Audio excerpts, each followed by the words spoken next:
Hello, critical thinkers. Today we're talking about the art of persuasion, and in particular, some techniques from health coaching that you can use to influence yourself or others ethically, of course. And this will be a very health coaching heavy episode, but not in a boring way. I have a lot of interesting stuff ahead. Let's see here. In particular, how you can crush your goals, communication cheat codes, internal and external influence tactics, so yourself and others, and how you can make big changes like quitting smoking, all of that and more ahead in today's episode. So let's get into it.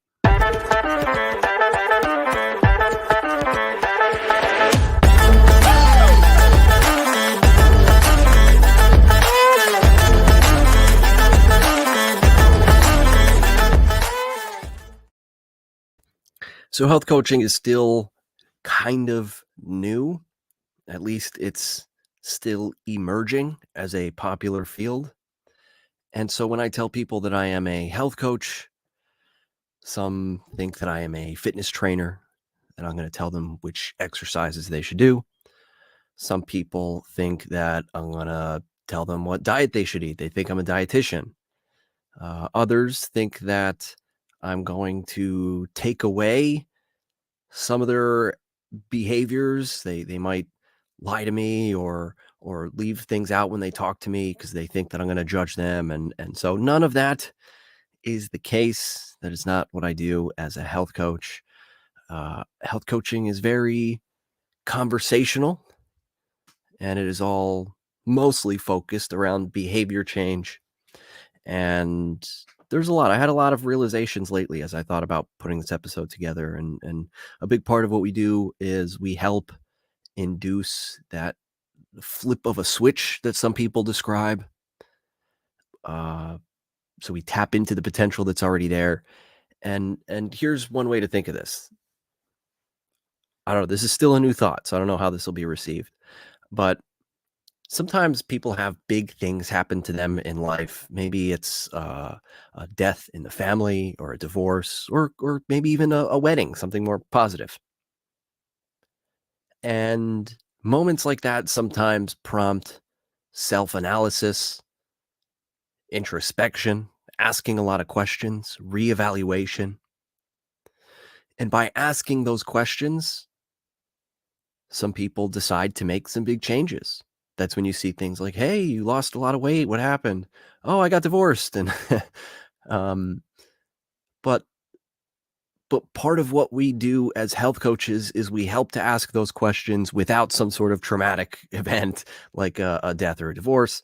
Because sometimes if people are comfortable where they're at, or for some reason they're just not on that level of introspection, it can be helpful to have an outside party ask certain questions that could lead to some very powerful changes. And that's where that flip of a switch comes in. Because whether we're talking about health coaching or whether we're talking about one of those big events, some people might describe those experiences as, oh, like it's like a switch flipped, and then everything, I could just do it on my own. I was very motivated. That's when everything changed for me. And that's what we try to do as health coaches. This isn't an ongoing thing like therapy, where some people do this for years and years. The idea is that we help find that switch, flip it, and you're good to go. At least the really good, masterful health coaches try to do that. And only the individual can decide to change a certain behavior. I can't do something for you, but there are sort of tricks around, like getting around that advertisers, marketers, propagandists all use these same tools that health coaches use to influence you in some way. And I've said this before in many different episodes. I've probably said this the most in episode number 7 with Laura Timbrook. That's from her podcast. And that's the entire episode where I talk about that. And marketers, advertisers, propagandists, whatever their goal is, it's usually there's a song and a dance around it. It's concealed in some way. Sometimes, it depends on exactly what we're talking about. And health coaching is no different, where I might know that there are certain behaviors or certain things that would help you with eating and exercise and all these things, but I never want to outright say like, hey, here's what we're going to do today. I know you said you want to lose weight. You're going to eat a salad. You're going to exercise this often and for this many minutes. And that's just not how it works. It's a process, a dichotomous process, because on one hand, it is just a conversation between two people. But on the other hand, it is a very complex type of chess, really. We're each making our moves because we're both there for a shared purpose. If I'm meeting with a client of mine and I'm the health coach, we're both in a partnership trying to move you closer to your goals. So there's a back and forth. You tell me some things based on some questions, and then that prompts new questions, and it can be very complex because there are things I can and cannot say. There's some subtleties to it. Where I've said this before, but like another example here, quitting smoking. Somebody comes to me, they want to quit smoking. How effective would it be for me to go, okay, well, today you're going to quit smoking. That's your goal. Just go do that. Uh, or today you are going to, if you smoke 20 cigarettes, I am telling you, you're going to smoke 15 cigarettes instead of 20 every day. I'm telling you what to do.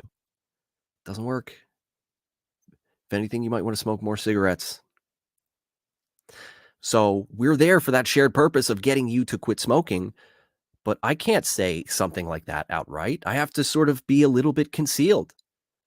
I have to concede the argument in many instances, like I discussed in my bad arguments episode. I might have to go, yeah, I agree with you.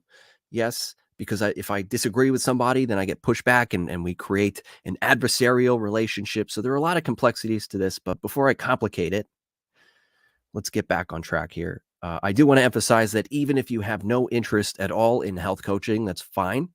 But I wanted to make sure this is an episode with a lot of valuable information for anybody to improve their health, their critical thinking skills, improve their life, their communication, any of that.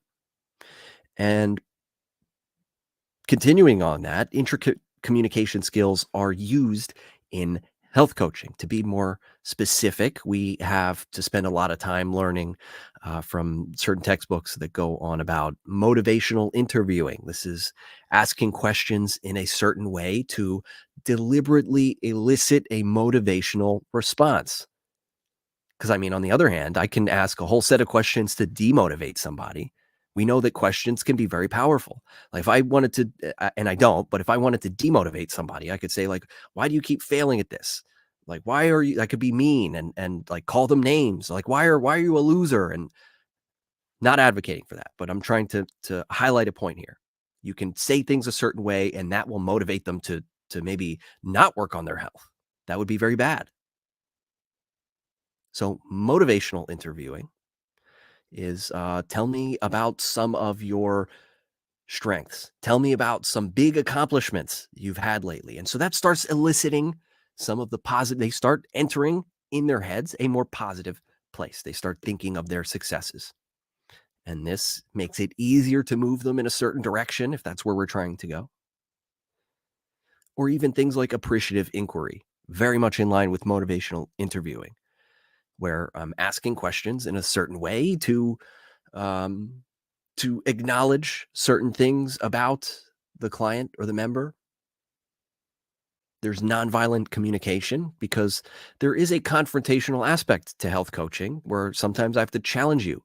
I don't mean confrontational like in a mean way. Confrontational in a technical sense, like you are confronting certain things about yourself in a health coaching session. Hey, you've had this goal for some time and you haven't been able to meet it. What's going on with that? What obstacles are you facing? And sometimes people realize, not all the time, but sometimes people realize like, oh shit, I think I've been my own worst enemy here. I am the one who has been holding myself back. That does happen. And that process can be very confrontational, especially when someone doesn't want to accept that yet. And we sort of stumble into that. And then they might think I look like a bully. And so that can be a whole mess because sometimes truths can be difficult to face, thus making this sometimes well, not just sometimes, but often a challenging thing to be a health coach. And I quite enjoy the challenge. I was originally fascinated with health coaching because as I learned more about it, I recognized those influence tactics in what health coaches do because I've always been obsessed with propaganda and influence. My bachelor's degree was in psychology for that reason.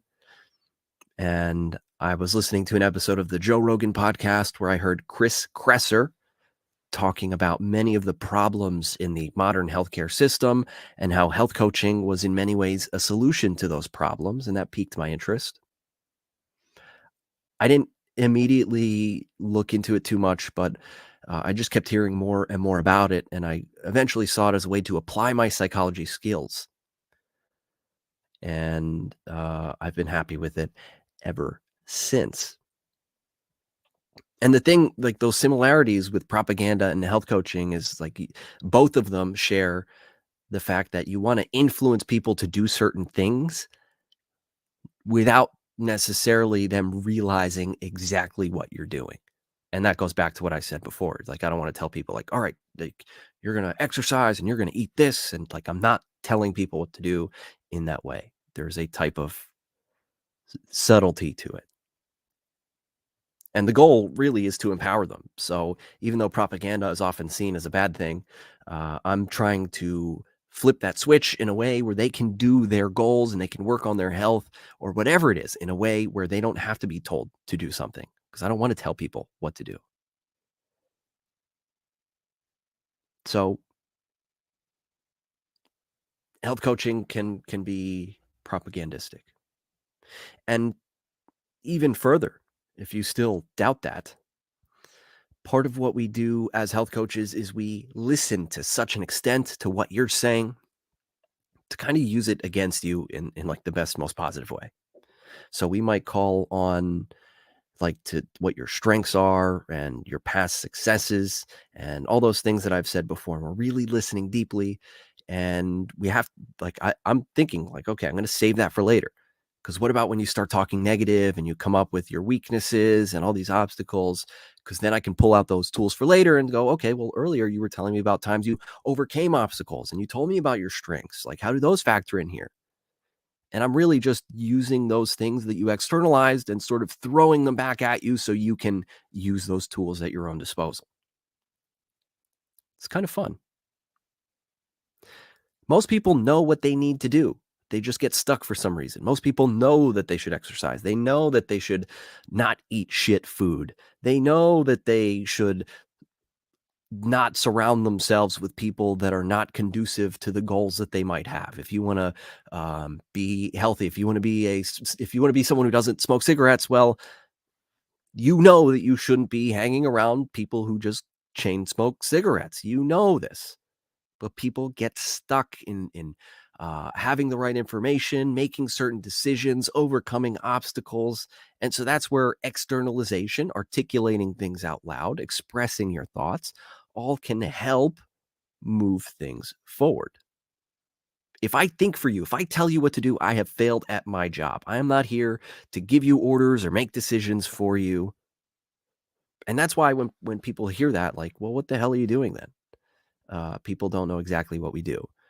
But, you know, we know that these tactics are used for behavior change around health and other things already. These are the same tactics that governments and political institutions and corporations already used against us in many different ways. They manipulate the environment to produce a certain result, whether we're talking about the candy bar at the checkout aisle at the grocery store, or whether we're talking about posters being placed in a certain way to motivate you to think something political, or social media campaigns to nudge you in a certain ideological direction. There are individuals and organizations with their own agendas, and health coaches are part of that now. We are we have our own agenda, which is a good one, to try to wake people up, empower them, make the world a healthier place. And we're using all the same tools that the propagandists and the marketers use and more, right? We're not only using those tools because we got to know our stuff. We have to know health, and especially if we have a certain niche, we have to understand that niche. There is some housekeeping stuff that is related to health coaching.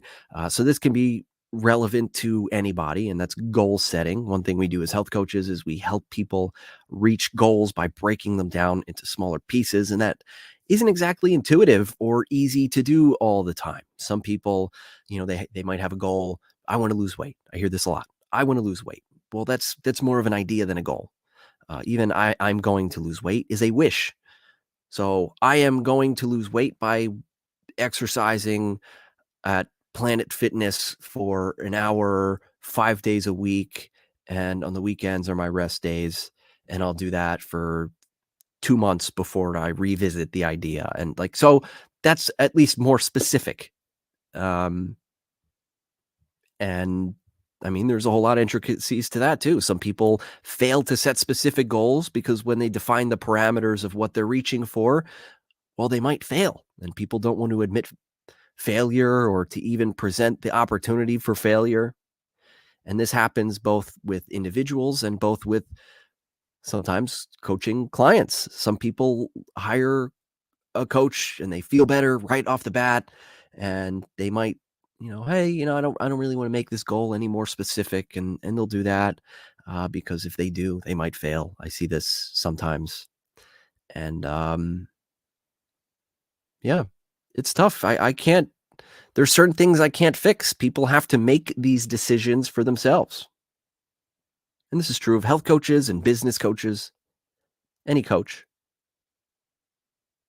But around goals, let's say someone has a goal to start a business. Part of what makes that sort of thing difficult is you could break that down infinitely into little bite-sized pieces, and that can be paralyzing. Where do I start? I don't even, there's so many things to do. I don't even know what the first move is. Same thing with losing weight. Same thing with changing your diet.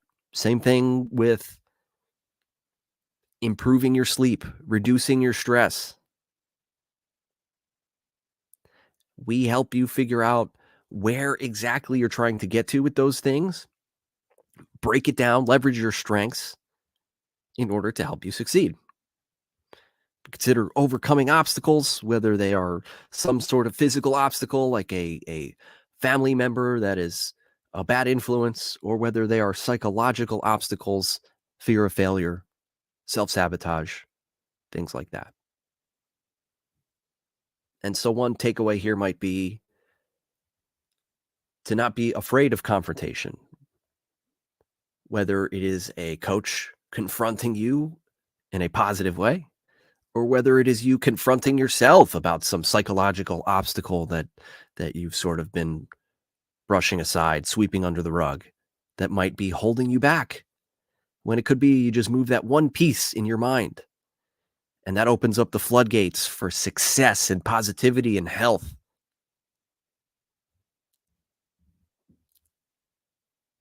I've had a lot of powerful experiences, not only with myself, certain realizations, but with clients. I had one who realized that part of what was really motivating her deep down inside was her mom died recently, and she wanted to make her proud, and she felt like her mom was looking down on her. And once that clicked for her and she realized that, she was able to really hold it consciously, and then she just crushed it. She just was able to do so much more.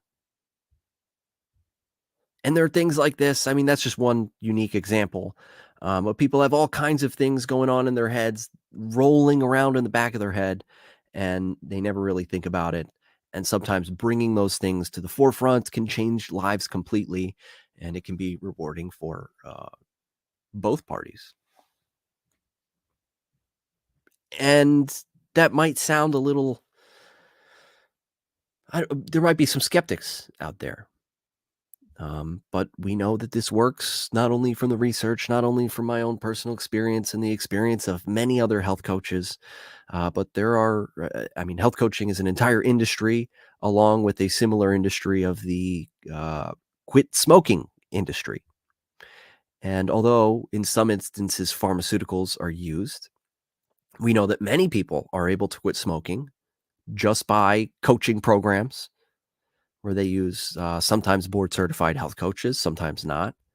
And just through conversation and some sort of extended ongoing process, many people are able to successfully quit smoking. And it's not like we inject them with something that like turns that part of their brain off and they never want to smoke again. No, through conversation, through exploration and inquisition, something clicks and they change their behavior. And that's a challenging thing to do because smoking is physically addictive. But by merely changing thoughts, someone can change their behavior. And you might ask, why is it easier for some people than others to do something like quitting smoking? I would argue, and I don't think you'll be surprised by this based on my messaging, but if propaganda caused smoking, propaganda can help to end it. So propaganda causing smoking, meaning the glorification of it in movies and TV shows, in your social circle, if it's accepted in the environment that you're in, if your coworkers, all of them go out and smoke, that can be very propagandistic. Now, let's say, on the other hand, you, that same person in that same environment, were suddenly switched into an environment where people were revolted by smoking. I don't mean people who just like kept to themselves and didn't smoke. I mean people who like really reprimanded you, looked down on you for smoking. I'm not advocating for that behavior, but as a hyperbole here, as a like a big contrast to highlight what I'm talking about. If a smoker was in that environment where you basically had stones thrown at you for smoking cigarettes, well, that same propagandistic effect, your environment, your surrounding, the messaging in your environment, all that influence would very likely make you not a smoker.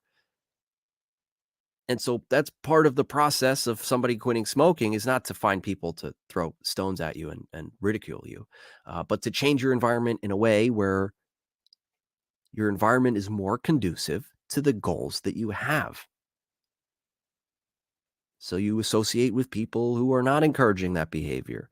You maybe change your home around so that those triggers, those visual triggers of cigarette smoking are not there anymore. Make it visually different. If you have certain inclinations that might cause smoking, like a certain work break at a certain time, maybe you change the habit to do something else. Maybe you change the time. There are a lot of different things you can do. And so the people who get stuck smoking cigarettes, it's really, at least in part for some people, a failure to create the circumstances to allow them to be successful with their goal. And until they make those changes, whether we're talking about cigarette smoking or any other type of change, things will not change until the circumstances allow for it. And somebody has to create those circumstances. Positive peer pressure. And for some people, just, if somebody is listening to this and they do smoke cigarettes, this is just one example, but there is a book, The Easy Way to Quit Smoking by Alan Carr, has helped some people quit smoking. And that's just a book. It is the sharing of information. It is at its essence propaganda. This is exactly what I'm talking about. Somebody can read that propaganda book and then quit smoking and change their life. So I'm not saying anyone needs to propagandize themselves if they want to make certain changes, but that is basically my message here. You don't have to do anything, but I find it very effective, and it's supported by just about everything that could possibly support this idea. indoctrinate yourself into being a non-smoker. Indoctrinate yourself into being somebody who eats healthy. Indoctrinate and propagandize yourself into being that healthy person, whatever it is you want to be. Because sometimes we can get stuck negativity, stuck where we're at, comfortable with our identity. And if our identity and our comfort is in line with the worst version of ourselves or just a mediocre version of ourselves, we could be squandering our potential. And this is what I mean when I say confrontational, because not everybody is willing to say that to somebody else, that you could be squandering your potential. Is this I wouldn't say this to a client, but you'd find a way to dance around the question of like, is this the best version of you? Are you the most mediocre version of yourself right now? Or could you be doing better? Again, I wouldn't call somebody mediocre, but the essence of that sort of question, like, are you the best version of yourself that you could be? Chances are the answer is no. Like we all have room for self-improvement. If you're like 20, 30, 40, 50 years old and you said, yes, I'm the best version of myself that I could possibly be, and you have years left to live, I think you might be fooling yourself. I think we always have room to grow. So just saying that, I'm not trying to insult anybody. Like you could be better, but we could. That's the truth. And so part of what is required for behavior change with health, with quitting smoking, with exercising or diet, whatever it is to build a strong case for change, to build the environment for it, to change the environment in your head. We talked last time about narratives and how your thoughts, your reality in your head can be thought of as stories or a type of argument that's constantly ongoing. And so part of the coaching process or part of the process that an individual will go through to change themselves will be a changing of the narrative that goes on in your head. And that can be tough to do on one's own. So sometimes a coach can help. And I highly recommend the book, Thank You for Arguing. I mentioned that in one of my previous episodes. But it's great not only for health coaches to help better understand their clients and the narratives in their heads, but it can help health coaches improve their coaching skills. But beyond health coaches, it can help individuals better understand themselves. It can help you understand some of your own thought processes and some of the good and bad arguments in your own head. And not only that, it can help you understand others because everyone else also has arguments that are ongoing in their heads. And most people, as a matter of fact, everybody has arguments in their head that are wrong. I'm not saying everybody is wrong about everything, but everybody's wrong about something. And so, no, I'm not saying read this book so you can just go around arguing with everybody, but it helps you understand the world, and it helps you understand yourself.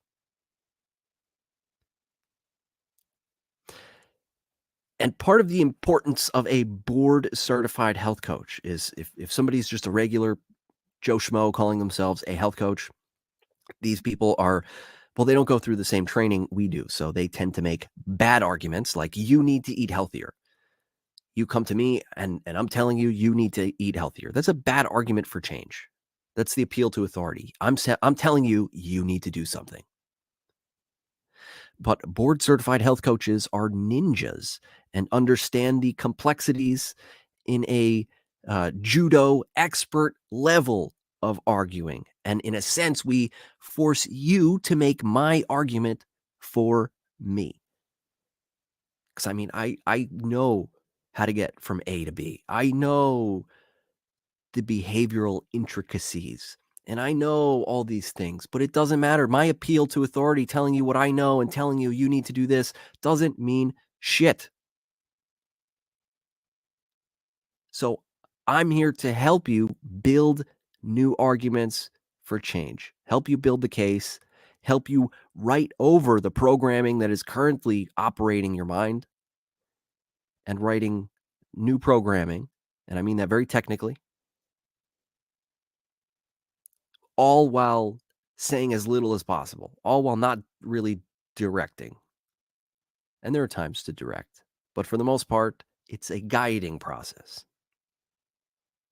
Using motivational interviewing and appreciative inquiry and nonviolent communication. It's a lot to think about as a coach or as an individual, right? Because individuals we know can make changes on their own. But part of the reason that the coaching industry exists in the first place is because it's not always the easiest thing. And there are health coaches, there are business coaches, there are specific like confidence coaches, people dating coaches, all kinds of niches in coaching because some people can figure this out on their own, but some people need help. And I will say coaching has definitely changed how I argue, how I communicate in general. I'm not, uh, well, I actually, I am a confrontational person, but I guess it's made me less mean confrontational. Not that I want to be or am a mean person, but because I am naturally confrontational, I can sometimes be perceived that way, or I can stumble into meanness accidentally and get myself into trouble. But I'm very grateful for health coaching, which has helped me improve my communication skills, my nonviolent communication in a way where uh, I've addressed this, and it's helped a lot, and I'm thankful for that. But it's changed, and this is very relevant to anybody who maybe uh, feels argumentative or uh, they're around people who are argumentative or confrontational in some way, and they would like to improve their communication skills to be better at communicating or better at being confrontational in a way where we're not mean or anything like that. What should I do? Well, I would say, as somebody who's gone through health coaching training, there's a certain mindset change that can take place that would be very helpful for arguing and confrontational episodes is to relinquish this idea of winning. If I'm exchanging ideas with somebody, I don't want to win. That isn't very cooperative. That is competitive. And what are the like if I'm arguing with somebody about a controversial topic, what are the chances of the opposing party going, "Oh, I am completely wrong and you are right. How could I be so foolish?" Like if you are competing, if you're trying to win on some level, that is the result that you are implicitly trying to go after. So instead, seek cooperation because that is actually achievable to exchange ideas and goals, or to exchange ideas so that the goal is to understand the truth mutually. So we both walk away having learned something. We both walk away finding something wrong about our argument because there always is. So, first, how do I improve my arguing or communication skills? Get rid of this idea of winning and being competitive about this and try to approach it from a cooperative mentality. And this is true for health coaches, of course. We're never competing with our clients, we're cooperating. What else? Well, health coaches say much less and ask more questions. And I think the average or just the general person can benefit from considering this as well. A lot of people don't exactly listen. We think we're listening because we can hear, but hearing and listening are not the same thing. Very often we wait for somebody to stop talking so that we can just jump in and say whatever is in our head. And the truth is, most people have no idea what they're talking about. I know I say that very, very generally, but very often people have unorganized thoughts. We operate on biases and heuristics. We are filled with contradictions. We are influenced by propaganda. We're motivated by our ego, and on and on.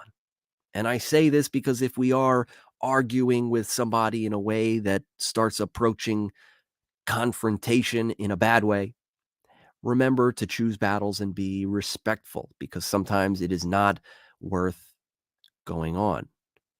If I'm with a client and we start entering territories where it's not productive, it's not coaching in any way, well, I just okay, let's move on. Let's talk about something else. Same thing. If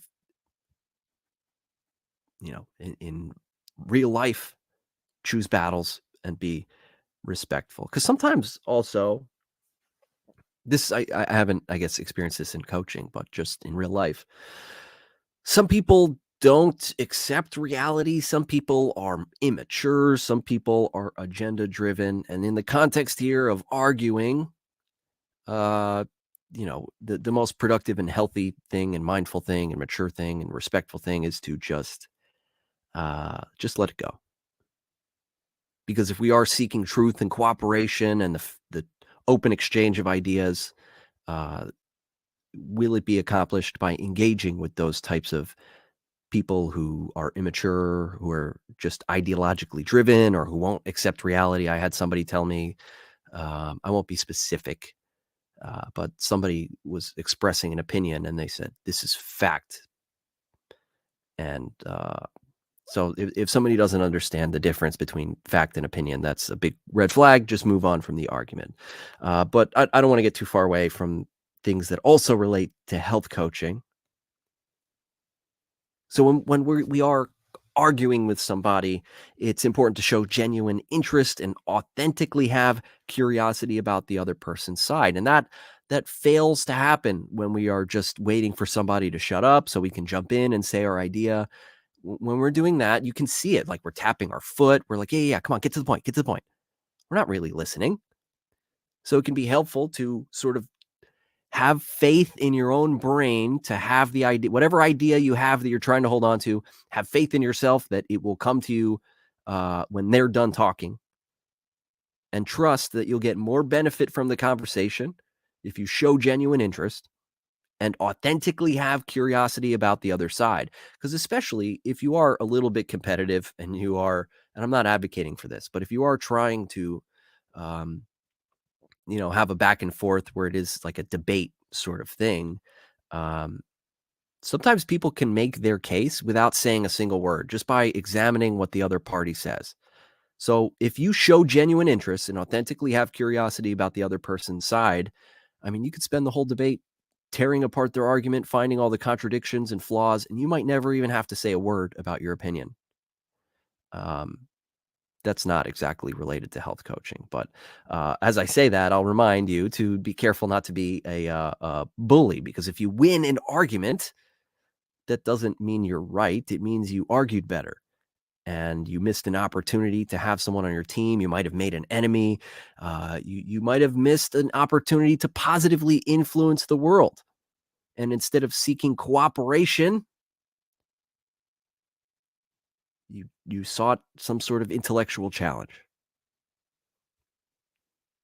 And so again, referring back to health coaching, if somebody is just like not exactly a board certified health coach, they might try to win their argument. They might try to really sell you or convince you on the idea that you have to do this thing. I'm telling you, I'm your coach. This is what you have to do. Everybody misses out. The coach misses out on an opportunity to understand the client, and the client misses out on the opportunity to understand what really motivates them and how they can advance their mind forward and not just maybe check something off a list. So here's a communication cheat code. If you are one of those people who maybe is waiting for somebody to stop talking, you're hearing, but you're not listening. Reflective listening is a skill that health coaches use. That is exactly what it sounds like. Reflective listening. If somebody says something to me, I ate a bowl of cereal this morning, to listen reflectively, I would say, "Oh, it sounds like you had a breakfast this morning of cereal." It's just something I could repeat it word for word. That is reflective listening. And it's something that feels pretty unnatural at first, um, but it does accomplish a lot. It shows that you are listening. It shows that you're not just waiting to respond. It breaks the idea of arguing, because I am listening. I'm not just trying to throw points at you.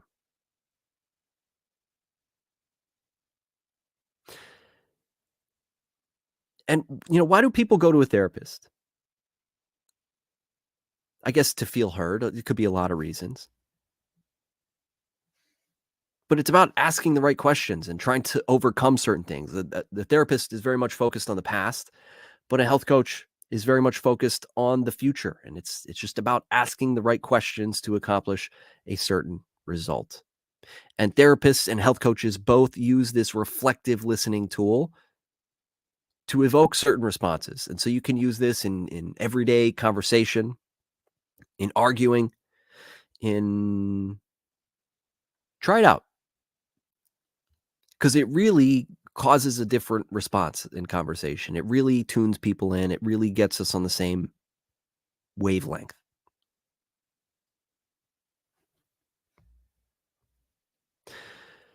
So what else? I'm looking through my list here. Some of this might be uncomfortable, like, trying that, asking reflective or using reflective language, but see how it goes. We do ask questions in a very strategic way. Here's a good thing I can go into: positive psychology. I did mention therapy. They're very much focused on the past and the negative. What went wrong? Tell me about your trauma. Health coaches are very oriented in positive psychology, and this is a mentality that you can harness, or be aware of the positive versus negative things as negative thoughts in your mind. Where instead of saying something like, um, what's the worst thing that happened to you today? Which would be a very negative approach. What's the best thing that happened to you today? This is a hyperbolic example here. But that's maybe how I would start my health coaching session. What's the best thing that happened to you today? And evoke that positivity. What are your strengths? What's going well? I don't want to talk about the trauma. Like, how can we leverage that towards success? Let's talk about your trauma. So we focus on positive psychology, and that can be useful for anybody when they feel stuck in depressive thoughts, feeling inadequate, things like that. It's really just a matter of making a decision to focus on more positive things. Focus on what you do well. But here's the last thing. This is where I'll end it. Is the last applicable thing that health coaches focus on that you can use for yourself is understanding levels of readiness. I've mentioned this in the past around sales, how corporations, marketers will construct their campaigns in a way that is oriented around your level of readiness to purchase something. Are you problem aware? Are you solution aware? Where are you at? And when it comes to behavior change, health coaches consider the same sort of thing. There are stages of readiness to change. So pre-contemplation, are you even thinking about it? Pre-contemplation meaning like you're not thinking about it. Contemplation, you are thinking about it. Action, you're moving on it. Maintenance, so you've moved on it. Now you're trying to do the upkeep. I might have missed one there, but you get the point. Each stage requires different questions. So if you are in pre-contemplation, you are not even thinking about a behavior change. Well, you can be sure the last thing I want to do is try to suggest possible behavior changes. We need to figure out why you're there. What would move you into the next stage of contemplation? How do we really get you thinking about it? And I say this because if you're considering making changes of your own, maybe you've been stuck. What does that tell you? Maybe you're stuck in contemplation. If you've been thinking about it, you haven't really been acting on it. So then you could ask yourself, all right, I've established that I'm stuck in contemplation because I haven't been acting on it. I've just been thinking about it. What can I do to move me from contemplation into action? What's that going to take? And that could be a lot. And that's what a health coach would help with, asking the right questions, going back and forth. People can figure this out on their own. People pay for a health coach to figure this out on faster, to save time, to speed things up. They're both fine. They're both correct. So I guess the true essence of today is you already have access to all the things you need to accomplish what you want to accomplish. All the potential is there.